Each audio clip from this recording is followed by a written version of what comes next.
even realize it for himself until he tries to enact fairy law. Iset chat will give him the 20 subs. You all are chat. Give the recenas his beats. Sí, denme mis beats, bo.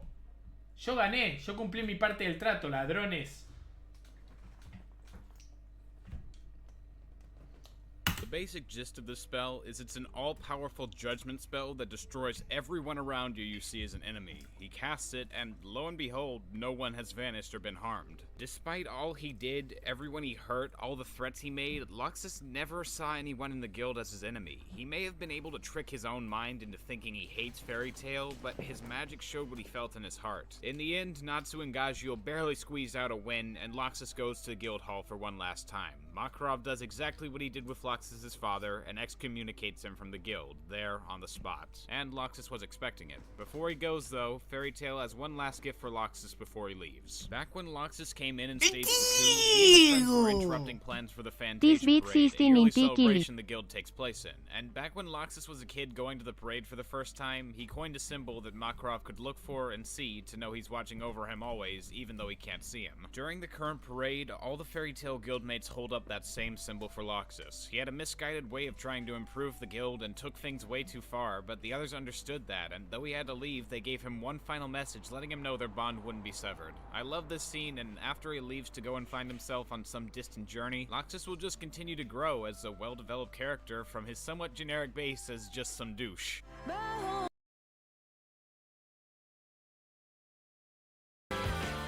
The Reacciona 6 arc starts with a simple explanation of the Barum Alliance, who are the three most powerful dark guilds in Fiore connected to all the other smaller ones across the land. Natsu and co need to beat one of these three, the Reacciona 6, with the help of other top guilds from around, including Leon from Galuna Island, who's joined Lamia Scale, the Manly Men of Blue Pegasus, and a smaller guild named Kate Shelter that's brought the new Wind Dragon Slayer named Wendy, who just like Natsu has a flying cat named Carla. Or it might be Charley or Charley or something like that, but that's much harder to pronounce as you can see, so I'm not gonna say that for the rest of the video. It might seem excessive for 4 guilds to be called in just to stop 6 people, but you'd be wrong as hell because these guys aren't to be messed with. In the beginning, the whole crew gets ambushed and their asses are whooped, Urza is poisoned, and Wendy is taken away to heal someone for the sake. These guys aren't just strong wizards either. Each of them, other Gabriel than the leader, were slaves to the R-system's give the 20 construction, subs and each now holds a or I'll prayer for what disappear they you. want out of life. Their main goal, however, is to use an ancient weapon called Nirvana to destroy other guilds. This arc is around the point where there are a shit ton of fights in each arc, so I'll mostly be breaking down those individual battles. The first major one is Gray and Leon versus Racer. In the beginning, they have a difficult time even touching him because he's so fast. Then Leon notices something. Este opening es buenísimo también. And decides to freeze Gray up high and take on Racer on his own. He's about to be beaten when Leon explains what he noticed was a bird was moving unnaturally fast, thus concluding that Racer wasn't actually speeding around, he was just altering their perception of time to make himself look faster. And with Gray out of Racer's range atop a point, he got a perfect sniper shot. When Gray reaches Leon, Racer tries to blow them both up using some bombs, but Leon takes a hit and is able to survive. This battle doesn't have anything major emotional-wise, it's just clever and I wanted to mention it since it shows both Gray and Leon's determination and ingenuity with ice magic. And what was Racer's prayer? To be able to run away so fast people couldn't see him. Elsewhere during this battle, it's revealed the Saints were able to find Jalal's body in the remnants of the R system, and they want Wendy to heal him with her magic. She shows herself to have a history with Jalal, so she heals him. Real quick, Wendy's story is that after the dragons disappeared, she wandered around until she found Jalal, who was really kind to her, and they traveled together until he left her with the guild Wendy now resides in, Kate Shelter. Unfortunately, whether this story is true with the Jalal we know can't be found out since he's actually lost his memory with the high levels of ether nano he hung around for so long. I sometimes roll my eyes at memory loss because it's kind of a worn out trope, but it works for Jalal specifically since he didn't start out as a bad person, he was just possessed by something to make him human. Josepa 994 just resubed for 12 months. Feliz aniversario bebé, qué gran forma de celebrar, vamos por más. Por otro año con tu culo. Up and change so drastically, and Jalal does slowly get his memories back, so thankfully it isn't permanent. Natsu and Carla save Wendy just in time for the next battle, Lucy versus Angel. Angel as a character radiates a really similar vibe to Karen from Loki's past. She uses her spirits poorly, has a massive ego, and generally has a quite punchable face, which I guess is fitting considering she's the one who killed Karen on the job she couldn't handle. And as the person who beat Karen, Angel has Ares Key and makes her fight Loki when Lucy summons him. She also has the Zodiac Scorpio for when Lucy summons Aquarius because they're dating and wouldn't fight. Angel's last Zodiac is Gemini, who can take the form of Lucy and command her keys to harm the actual one because, you know, she's technically Lucy, she has the voice and she has the keys, she's just not. What undoes Angel's plan is when Lucy cries out for her to release Ares from her contract, to find her own happiness and not take Lucy's own spirits if she dies. Gemini doesn't deal the final blow because they envy her spirits and the love Lucy gives to them, whether it be sticking up for or fighting alongside them. Angel only ever used her spirits as tools, so they never felt that kind of love from someone. It looks like Lucy might be killed again when Hebe Key of Blue Pegasus shows up. Normally it would be a good thing, but before this fight, a confused Jalal tried to stop Nirvana from activating by using a destruction circle. He didn't know what Nirvana was, or even he was, just that he needed to destroy it so evil couldn't take hold. Urza finds him in an amnesiatic state and tells him to not dare forget his past sins, and that makes Jalal cry out of possibly hurting an ally, and believe the best way to pay for his crimes would be to put a destruction circle on himself as well. For a moment, it looks like Jalal is going to die stopping Nirvana, but Urza reprimands him for basically running away from his forgotten sins instead of trying to repent for them and give his all towards that. Brain, the leader of the Sace, appears and is able to disable the seal rather easily, because in a twist, we learn Brain was one of the heads of the R system, and taught Jalal the magic he knew after he was taken over by Zareth. Or should I say, Ultir impersonating Zareth. Remember Ultir? The girl subservient to Jalal on the Magic Council when he was Seagrain? Yeah, she was actually pulling the strings from the beginning, and works for Grimoire Heart, another one of the 3 guilds in the Barum Alliance. Getting to the point, Urza stops Jalal from dying, but Nirvana is unleashed in its first stage, and sends out energy that can change the hearts of people teetering on the sides of good and evil to the opposite of what they were before. It looks like Hibiki might have changed, but really he didn't. He was only going behind Lucy so he could use his archive magic, basically Google only available to a few magic users, and upload how to use a certain spell directly into Lucy's brain. The info helps her beat Angel for the last time, whose prayer was to fly away into the heavens like an angel, held back by her wicked ways of trying to... Free soul, free soul. Igual, qué mongólico que soy, vos. Le hubiera pedido 50.000 bits, soy re mongólico, vos. Qué tipo tarado, vos.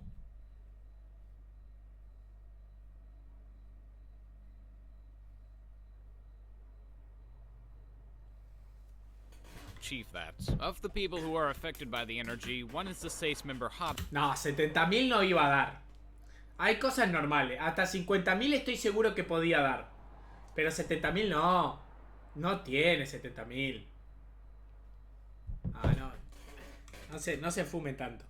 Who goes from talking about wanting money and being able to get anything with it to talking about love conquering all. Hadai was always the one member of the Sace who wasn't sure what he was doing was right. His reason for being obsessed with money was also he could try and save up enough to find his long-lost brother, who turned out to be one of the members of Urza's old friend group. After that, he stays on the side of good for the rest of the series, helping the others fight to stop Nirvana. Speaking of which, around the time all the battles I mentioned finish, Nirvana finally shows its true form in a giant walking city with a massive cannon attached to it. Everyone who's still standing, including Urza now, having been healed by Wendy, converge at the city to fight the remaining members, Brain, Cobra, and Midnight. Natsu vs. Cobra was an interesting fight due to Cobra's special ability of hearing thoughts. He's not a straight-up mind reader, but he can sense movements, breathing, heart palpitations, and use those sounds to predict his enemy's movements. First, Natsu tries to beat him by turning off his brain and following instinct, but that doesn't really help, so instead he uses Cobra's strength against him and roars so loud his eardrums burst. Jura of Lamia Scale beats Brain rather easily despite his status as leader, but that's when he and the others see something strange. The tattoos along Brain's body are beginning to disappear more and more as the Sace are defeated. This is because the Sace aren't just linked by their prayers, they also have body link magic attached to Brain that keeps something within him sealed as long as at least one of them is standing. The realization doesn't do them too much good though, because Urza and Jalal are already taking Midnight, who uses illusions and manipulation magic to fight. fight. Urza's able to beat him by using her artificial eye to see through his tricks and get a good hit in, but that's when a new person is released from within Brain, the true guild master of the Reacciona called Master Zero. As far as fairy tale villains go, he's on the weaker side. He's just a guy who wants to cause destruction and starts by aiming Nirvana to head straight for Wendy's guild. Lucy, Natsu, Gray, and Happy gather to fight Zero after Jura gets knocked unconscious while saving the others from falling rubble, but they don't stand a chance already tucked out and lose. All seems lost when Nirvana reaches Kate's shelter and gets ready to fire, but from nowhere, bombs drop on Nirvana and change the trajectory just enough to save the guild. Those bombs come from members of Blue Pegasus, including Hibiki, and members of Lamia Scale, including Leon, flying the damaged vessel of Blue Pegasus, the Christina. I didn't mention it in the beginning, but Blue Pegasus had a magic-powered airship they were going to use in the fight, but it got blown up by the Reacciona in the beginning, so this comeback was really surprising the first time through. Other than stopping the blast, Hibiki came on the airship to inform everyone through his Google Hangouts feature, or telekinesis, that he found the weak points of Nirvana, 6 lacrima attached to each foot of it sucking in magic from the earth. Take all 6 out simultaneously, and Nirvana along... Sí, es verdad. Es verdad. Zog no es tan poderoso. A huevo, mi gente. Le ganamos a Zog. A huevo. with the cannon to stop. Jalal, Urza, and Ichio Blue Pegasus each take 1 lacrima, but 3 more still need to get the others, and Zero is waiting at one of them, so someone will have to fight him. In a moment of desperation, all the members of the Alliance cry out for the 4 who fell to Zero to get up, and just like the Christina, the 4 beaten down members all barely make it to their feet through the encouragement of their friends so they can destroy the lacrima. Natsu blatantly chooses the one that has Zero because they might not know which one he's at, but Natsu's nose can sniff him out pretty easily. When everyone gets to their respective lacrima, Natsu picks right and faces off with Zero. At first, he's getting his ass kicked, then Jalal shows up. Now, at this point, Natsu doesn't know Jalal's forgotten most of his memories, so he attacks Jalal out of anger, and Jalal throws fire back at Natsu so he can eat it. Jalal came to the lacrima because he remembered having wronged Natsu, and to make up for it, came there with the Flame of Rebuke. Basically, it's a flame meant to help Natsu out and get him to beat Zero. So, yo no te estoy retando. Yo conozco tus limitaciones. Conozco a mis rivales y sé sus puntos débiles. Y sé que no estás preparado para esto. I do like the emotional implications here, with Natsu accepting the flames to be a representation of his trusting Jalal, that he's changed for the better. Y en realidad no te pedí 50.000 bits porque tampoco quería abusar de vos. No quería ser tan sorete de decirte tirame 50.000, me daba como cosita, porque no sé si los tenés. Me daba cosita. At least in the moment, and Natsu uses Dragon Force for the first time, and that's cool, but I can't deny it is a random power-up that came out of nowhere and isn't brought up again. I think the emotional resonance and character dynamic changes related to it is enough to be forgivable, especially when Fairy Tail isn't always just about the fights, but the significance to how the characters change because of that fight, but I can understand why people don't like this scene. Anyway, once Zero is beaten, all 6 lacrima are destroyed at once, saving Kate's shelter from Nirvana. You might be asking, what about Jalal's lacrima, but Wendy took that one for herself. Everything just seems hunky-dory now. The Sace are beaten, one of the Sace members and Jalal are on the good side now and helped beat Nirvana. Kate's shelter is safe, but wait! Consequences can still be a bitch sometimes. When the entire gang tries to leave, they find themselves in an enchantment like Freed's, but this time made by the custody enforcement unit of the Magic Council, led by a man named Lahar. Are you going to let me talk to you like that, SOG? After the guilds were done beating them, and more. A ver. ¿Podrías hablarme como Zog? Podrías. Pero no eres Zog. Sé que desearías tener el dinero de Zog, pero no eres Zog.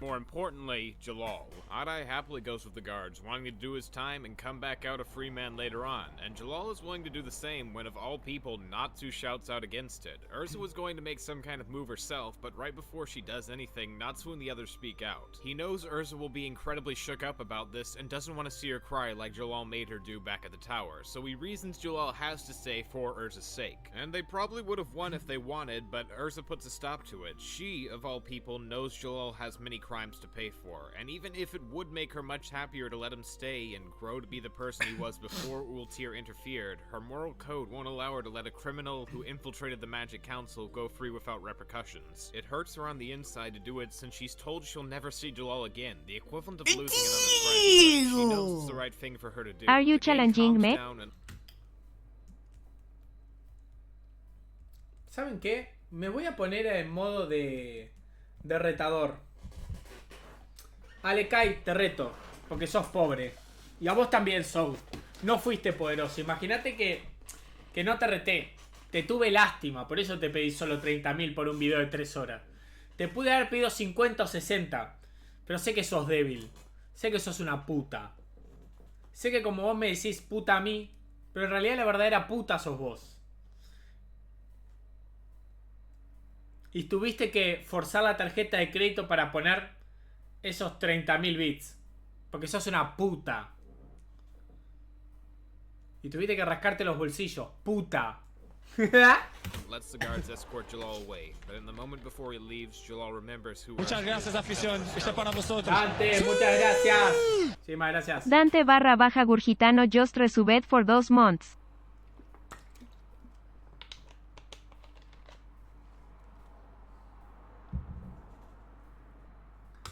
that he used to give her her last name. A bitter end to the reunion of Urza and Jalal, but a powerful one, and this scene highlights all of Urza's best attributes, her strength, her fortitude, and her courage. If I wanted to tell people Urza's character in one scene, this would be the best possible one. The next Puto day, with trolo, all the deja de unpleasantries maltratar out of the way, enanos. the crew Ya tries to estarás cheer up pronto by en la having cárcel Lolicon.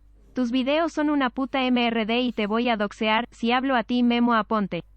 A ti admin, felicidades por el top 100. Muchas gracias. Pero ese top 100 lo logramos gracias al peruano de Vitari. El único peruano con derecho. party at Kate Shelter with its members, but the celebration is short-lived when we find out the sad truth. That being that Kate Shelter isn't a real guild at all, and every member is nothing.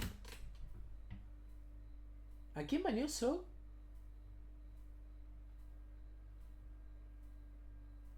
¡No!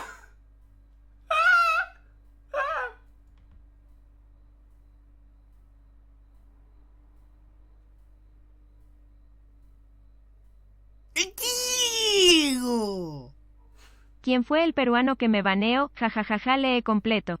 SOG, te amo. Muchachos, retamos muchos peruanos que son muy débiles.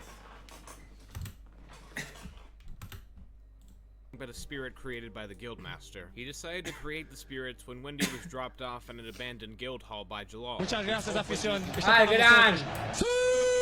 Muchas gracias, yo también te Algran estimo. just resubed for 3 months. Se te estima, putita. Yo también te estimo, putita. Opa. 100 bits o una sub más y se activa el tren del hype. Opa.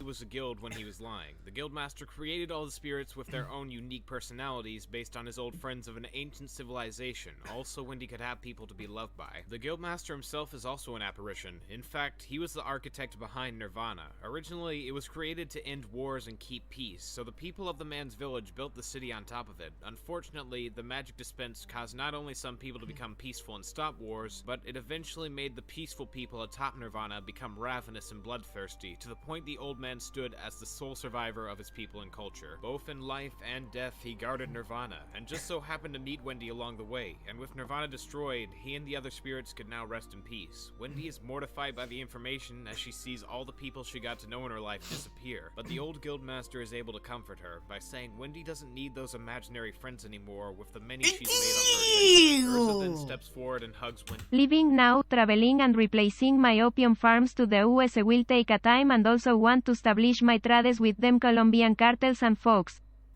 Está bien, Soul. Take care. Seguí siendo débil, Soul. Te reté y te cagaste.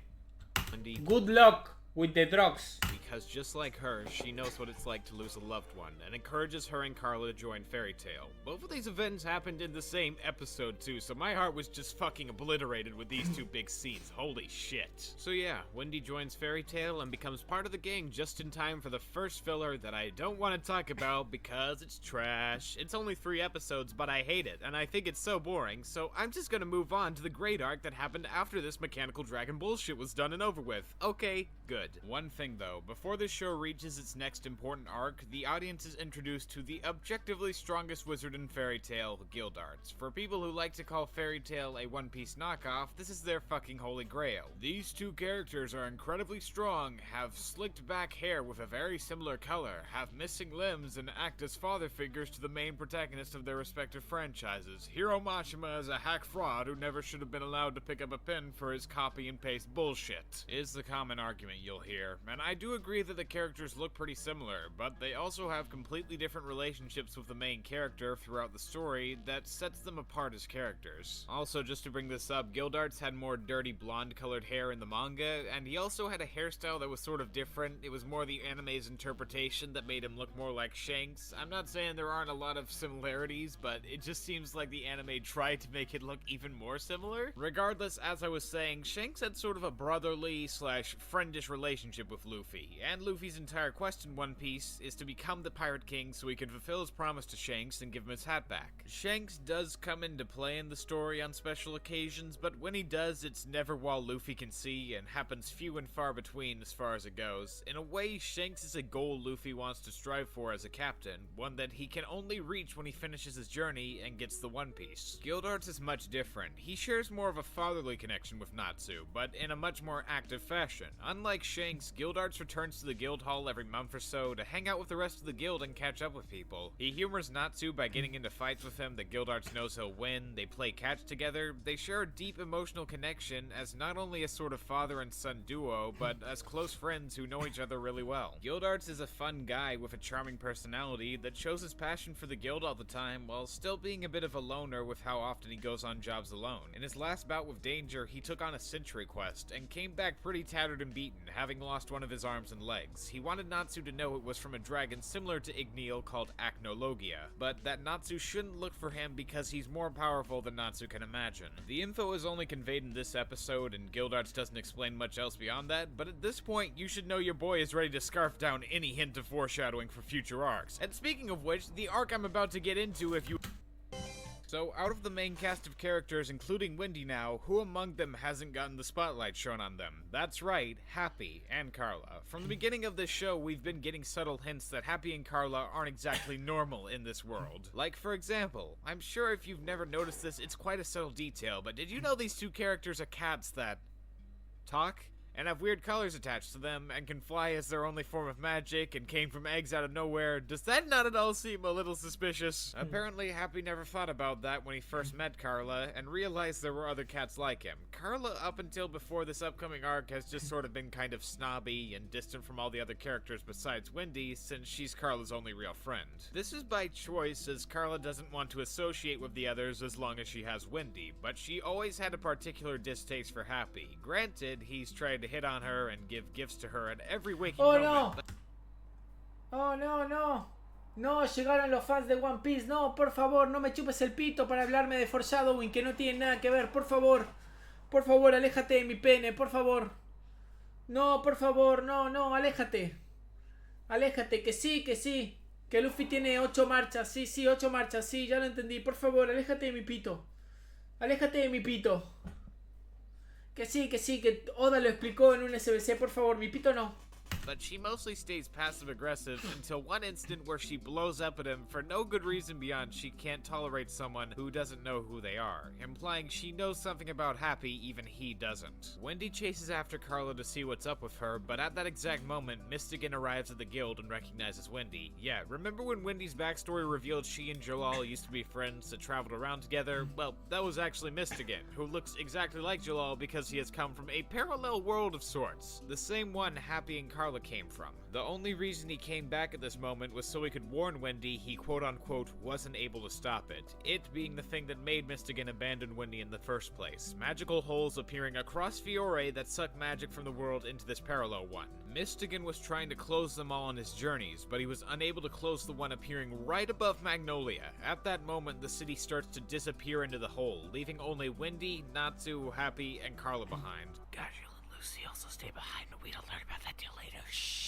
Obviously, Carla has some explaining to do, since she knew this shit was going to happen, but didn't try to stop it or even warn people, because she sucks and only really cares about protecting Wendy above all else. For starters, she and Happy aren't just regular cats, but mystical creatures from that previously mentioned parallel world called Daedalus. The whole sucking magic from Fiore and the entire continent of Ishgar are called the Anima, and are taking magical beings/things because their world is running out of it as a limited resource. Happy and Carla were sent on some kind of mission imprinted in their heads at birth, but Happy doesn't remember it at all for some reason, making Carla resent him for it. They come to the conclusion they need to go after their friends, so Wendy and Natsu are carried at Mach speed into the Anima so they can cross over into Daedalus. It's a nice world and all with floating islands and rivers, but the view isn't quite as nice when Carla and Happy lose their wings, causing them all to fall. What's just as bad is Natsu and Wendy can't use their magic either. During their search for answers and help, they find the Fairy Tale Guild Hall. The weird issue here being it is the Fairy Tale Guild Hall with all its regular members, but most of them act different to, or opposite to, how they used to act in Earthland, causing Carla to come to the conclusion this is the Daedalus' version of the guild characters, who grew up in the Daedalus environment their entire lives. Her theory is only further strengthened when the guild's chased by the fairy hunter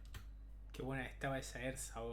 Urza Nightwalker, because they're considered a dark guild for using magic in Daedalus' limited state. Other than not having Carla or Happy in this version of the guild, whom they seem to be afraid of, Daedalus has one thing Earthland doesn't: Lizana. Lizana has always been a character Natsu cared deeply about in the story from a young age. They helped hatch Happy together, they built a small fort in the forest, and when she died, Natsu built a grave for her by her favorite place to see the sunset. So yeah, he's gonna be bawling when he sees her again for the first time. But that subplot isn't important right now. At the moment, Natsu and Ko need to get to the capital of Daedalus to try and find everyone with Daedalus Lucy's help. They reach their first check mark and are about to be taken when Earthland Lucy shows up and is able to use her magic. At first, I thought she was going to be an exception because she has a large magic capacity and her spirits come through other dimensions, but nah, it's simpler than that. She didn't get sucked away because one of her spirits saved her, and she and Gagio can use their magic because Mystigan gave them some pills to help them out. Lucy joins the group on the adventure, and when they do reach the capital city, they see it's doing fine with plenty of magic lacrimas and toys, meaning the king has been hoarding it in the city for the upper class. He does want all of Daedalus to have magic, so that's why he stole Magnolia and turned it into a giant lacrima that can power the city for a decade. But being a power-hungry king, that isn't enough. Natsu almost freaks out once the king strikes a lacrima containing their friends that breaks a piece off of it, but Lucy holds him back so they can plan a way to get them back. Daedalus Lucy has abandoned them at this point, but the night comes where the gang wants to break into the castle to learn the king's plans, and Carla remembers having access to the king's underground tunnel and draws a map of it for reference. They break through all the barriers necessary until they find themselves captured by the royal army that was waiting for them the entire time. What's even more shocking is when the guards all bow down to Happy and Carla for quote-unquote completing their mission, as the great Exceeds are expected of doing. Carla's especially shocked about this because she thought she'd abandoned whatever mission she had, so learning this incident was just part of the mission burnt into her memory makes her question if she even has free will. Her being the reason behind Wendy and the others being captured doesn't help either. Next thing the gang knows, Happy and Carla are woken up in a palace being heralded as heroes, Natsu and Wendy are being drained of their magic power for being dragon slayers, Gagio's about to enact a plan to save the others with a version of himself in Daedalus, and Lucy's gonna be executed. Starting with Carla and Happy's perspective, the first thing we hear about their whereabouts is from this Ichia cat, fittingly named Nichia, who's the head of the Exceed Royal Guard, and explains they're in Extalia, a floating island above the clouds where the worshipped Exceed race live. According to Nietzsche and this guy named Nadi, the Exceeds have always been superior to humans because they're the only beings in Daedalus that are born with magic power and can use it on demand, whereas it's used like a resource for items otherwise. Above them all stands the Queen, who is seen as a goddess that can decide who lives and dies on command.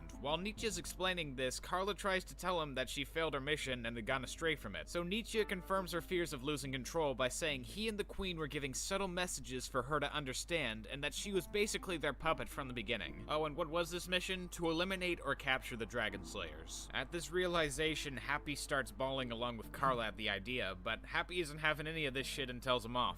Of the moments in this arc, I find this one of the most powerful for pretty obvious reasons. We've known Happy for the entire show as this, well, happy-go-lucky mascot-type character who's always Cuando dice, no somos las mascotas de nadie, nosotros somos magos de Fairy Tail. Basado. Happy, super basado. Sarcastic remarks and smiling, but in this scene he just fucking goes off on these guys for claiming the relationships they had were false, and that their lives were made for them. This one image I'd say is on a similar level to the moment during the USJ arc of MHA when All Might shows up and he isn't smiling. The fact Hero would give some pretty great character development to what seems like the simplest of characters has always been one of the things I love about his writing. This is also the moment where Carla calls Happy by his name rather than just Tomcat, so it shows development for her as well. They escape from the Royal Guard, being now known as Fallens, or Fallen Angels who've lost their divinity. To stay hidden from the Guard, they meet an old married couple who themselves had their child taken from them when 100 Exceed eggs were sent to Earthland, and were banned from the city when they tried to speak up about it. During Los papás de Happy, no. their time there, Happy is able to convince Carla that she has control over her own emotions, and that they aren't just puppets, but fairy tale wizards ready to help their guild. After grasping that, they're able to use their wings again. They couldn't before because once they arrived in Edalis, their homeland they'd never seen, they felt alienated and didn't know who they were at that point. These two are also Happy's parents, but they don't tell him since it isn't the right time or place. Carla and Happy save Lucy right before she's executed and go off to save Natsu and Wendy. As this is happening, the paranoid king has to say to execute plan Exceed Total Destruction. First by turning the Exceed guards into a giant lacrima, and then planning to crash the giant lacrima containing most of Fairy Tail into Extalia, making it so magic rains down from the sky and becomes accessible to everyone in the kingdom. That small crystal we saw before only contained Urza and Grey, who Gagiel is able to free with his Dragon Slayer magic, and gives them the ability to use magic by feeding them those same pills he got from Mystigan called X-Balls. It comes in handy when Carla, Happy, and Lucy are about to be captured by Urza Nightwalker, because at that moment Earthland, Urza, and Grey burst in to fuck some shit up. Urza takes on herself, while the others go and look for a way to stop the king from using a cannon with a hook that had chained to the crystal and smashed like a wrecking ball into Extalia. Coco, the king's errand girl, takes the key from him once she realizes her friend and soldier Panther Lily is fighting Gagiel on the island holding the lacrima, and a blast from the cannon would probably kill him. Other fun fights take place, ending with Lucy being seen as a hero by Coco for beating the king's right hand Byro, Grey shattering the key but being able to make an ice replica when he wants, and Wendy and Carla going to Extalia to warn the citizens. There's just one issue with that plan. For their entire lives, the Exceeds have been told they're more powerful than any human, and that the queen could destroy an entire village if she accidentally sent a paper football in the wrong direction. So Wendy and Carla's warnings are trashed as lies, and they get pelted with rocks until the long cat tries to get the crowd to stop. After the cannon is fired and the lacrima starts heading towards Extalia, the queen comes out and shoots down their praises by saying she, nor any of the other Exceeds, have excessive power. She doesn't even have two wings, and could only predict human deaths with her clairvoyance, leading to them thinking she could command a human to die at a given point. The purpose behind her and her council's lies was because the Exceed have always been frail and easily picked on, so the one way to help them survive was to lie about having magical superpowers. With this knowledge having come to light, the queen begs Carla to strike her down and live on by making the other Exceeds leave.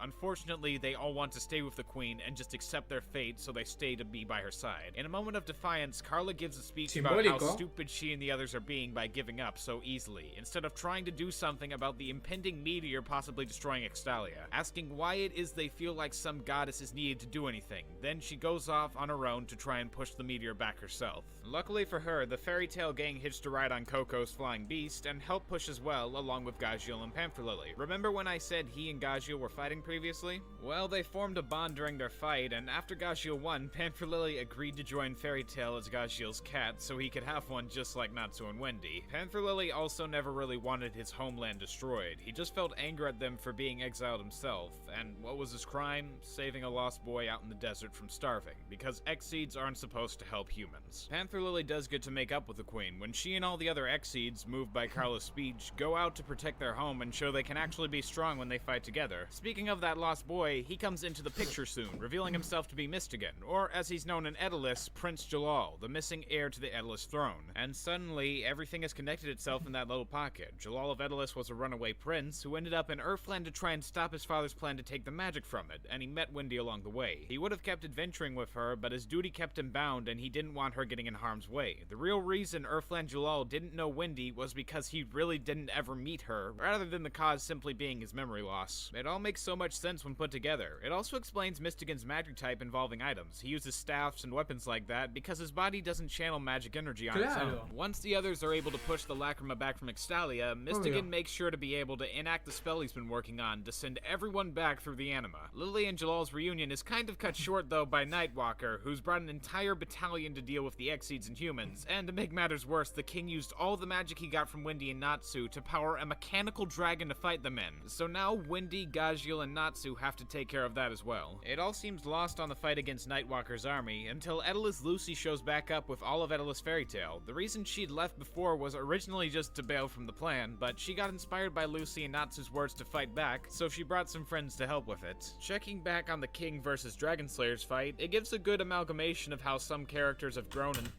the past arc or two. I'm mostly just referring to Wendy because she's gone from shy and always hiding to actively participating in the battle and helping the others confidently. Gajiel also shows a bit of development with how he's able to work with the others much better. They finish him off in the end, but an even bigger battle is going on in the skies above between Nightwalker and Urza. This battle represents more than just winning or losing a fight. It's a battle of ideologies. One believes people are naturally vile and need magic to survive, while the other thinks people are more genuine than that and can survive without it. Ultimately, the fight ends in a draw, but Nightwalker lets Urza claim the victory, submitting to Urza's point of view that Edelis will live on without magic just as they are. By the time most of the fighting is done, Jalal finally explains his main plan to Panther Lily. Jalal actually created a way to use a reverse anima that sends all magic in Edelis over to Earthland, leaving it deprived of any. With the people in disarray over their loss of magic appliances and such, someone will need to serve as a villain who took the magic and be beaten by a hero, reuniting Edelis under strong leadership. Jalal originally planned to use himself as the sacrificial lamb of sorts, but that long cat guy heard everything and told Natsu, who has other plans for how this will go down.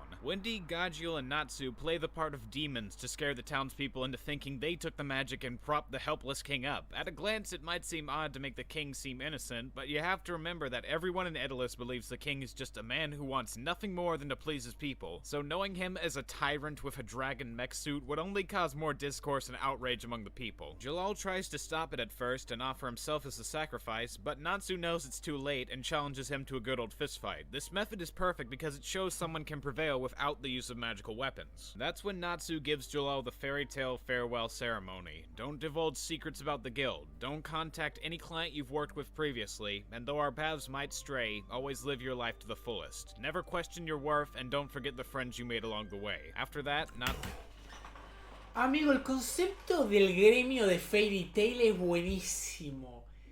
Y las reglas de Fairy Tail, amigo. El concepto de Fairy Tail, el Fairy Law. Amigo, se habrá desarrollado como el orto Fairy Tail, pero tiene unas bases con el concepto y todo. ¡Pah, amigo! God. Fairy Tail tiene unas cosas God que son hermosas. Natsu falls, while Jalal is able to stand and unite the kingdom as the new ruler. Just one of the really few instances where a member of the family needs to leave. It can make you tear out just a bit. With that settled, all of the fairy tale wizards who've got magic flowing through their body fly up with the anima and leave Edelis for one last time. It's too bad we'll never get to see this interesting world again, but the journey we took along. Sí, hay gente que te va a decir, no, Fairy Tail es solo teta. No. Along the way was worth it all the time. The guild members come back to Earth and bring the Exceeds along with them, and we finally get an explanation for Carla's imprinted message. To put it simply, there never was one. The Queen foresaw Extalia falling with her clairvoyance and only sent the eggs off to protect the next generation. Everything said about the Dragon Slayers was completely made up, and the reason Carla had these thoughts is because she also had clairvoyance. But when she was first born, she didn't know how to process it, so she assumed it was some kind of mission she needed to follow. So why is it that Carla has clairvoyance when all the others don't? Okay, Look at Queen Shagat. Now look at Carla. Shagat, Carla, Shagat, Carla. Look at yourself. Look in the mirror. Do you see tears? Well, that's not really important right now. Shagat hugs Carla and cries about how great it is they can see each other now. Yeah, they're related. Yeah, that's the twist. They're related. Just making that really clear in case. She doesn't tell Carla, but you can tell by the hug she can probably catch on. Lily's also back in a smaller, cute cat form, and he found a suspicious person. None other than who was thought to be the Edalus version of Lizana. At first, everyone thinks she's Edalus' Lizana, but she explains she's the Earthland version. Back all that time ago when she got hit by Elfman, a small anima opened above her and sucked her into Edalus. Apparently, the Edalus version of Lizana had died, so when she returned, the others thought it was a miracle, and Lizana just ran with it for 2 whole years. With her back now, Elfman and Mira are pretty surprised, but in a good way. With that, the Edalus arc comes to a close. I've always thought of this arc as my personal favorite, because it feels the most well planned. From Mystigan's conception, he was a mysterious guy that no one knew about who was incredibly strong. The reveal of him looking exactly like Jalal was confusing at the time, but makes plenty of sense as of this arc. Wendy's memory of Jalal was thought to have been cleared up with Jalal losing his memory, but it was really Mystigan the whole time. Happy and Carla's true origins were always a mystery. Even within the arc, some of the plot twists in here are just top keck in quality, from why Carla specifically had the idea there was a mission, to Jalal being the lost prince, to Lizana being from Earth. It all fits together perfectly in a way that shows way more mystery and suspense than most other arcs in the series. Carla and Happy's relationship in this arc being strengthened was also good to see, and the arc in general was a good way for the characters to grow substantially. The entire world of Edalus was really well thought out, and in many ways is much more expansive than that of Earthland despite only being in one arc. Fairy Tail isn't really as much about the places as the strange and wacky characters met in those places, but still, I wasn't expecting a full government with histories and false gods and shit. This arc also has one of the best opening themes in the series called the Rock City Boy. It doesn't affect the story or anything, I just really like that opening. Another small thing I want to mention before moving on is that Gajil got some truly precious moments in this arc. No. El que dice, ¿es el Skypiea bien hecho? No. Es el Skypiea bien hecho, divertido y que no necesita de la boludez de Sky Foreshadowing para tener importancia en la historia. Near the end with Panther Lily. Considering Gajil's regular personality, this is just so wholesome. Alright, next. Voy a guardar. Me está encantando el video, la verdad, me está encantando. Tiene casi 1 millón de visitas.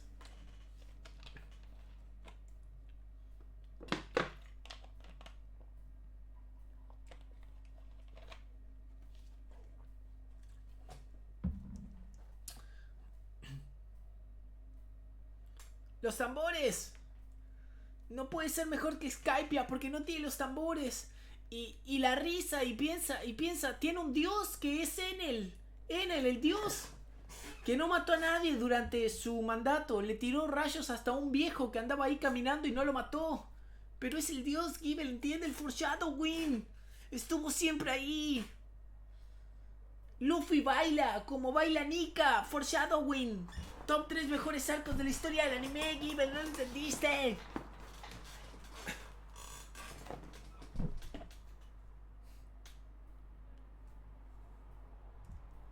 Es que tú no lo entendiste, Guibel, y nunca lo entenderás. Porque One Piece no está hecho para ti. Tranquilo, fan de One Piece, no podrás chupar mi pene este día.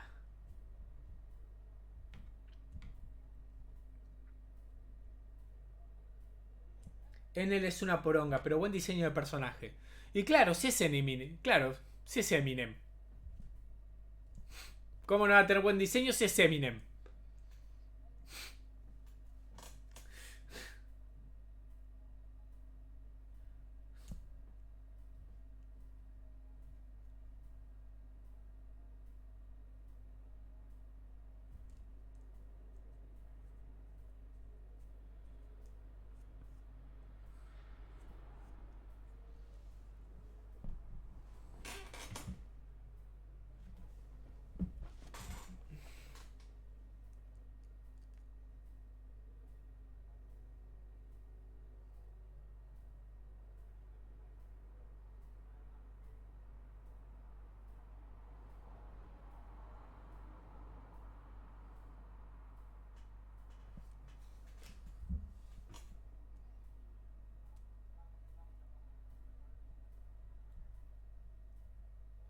Increíble que lo único relevante de Skype es su flashback y solo dura 3 capítulos.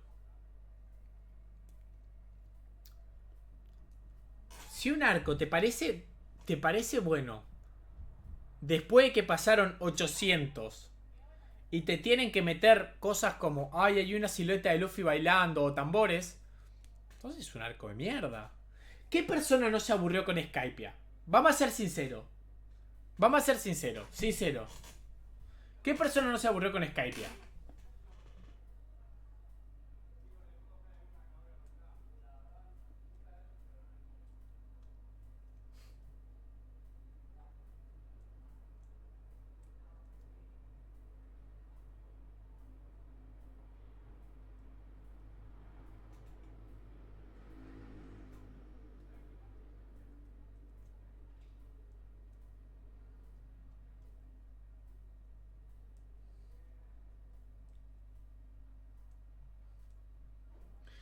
Es que a todos nos gusta One Piece. Pero es un embole, Skypiea. Skypiea es un arco horrible.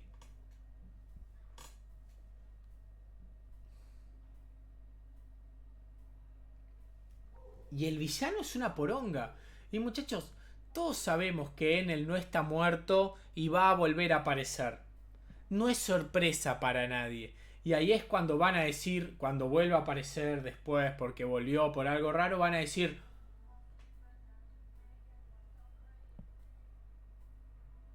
no puedo creer.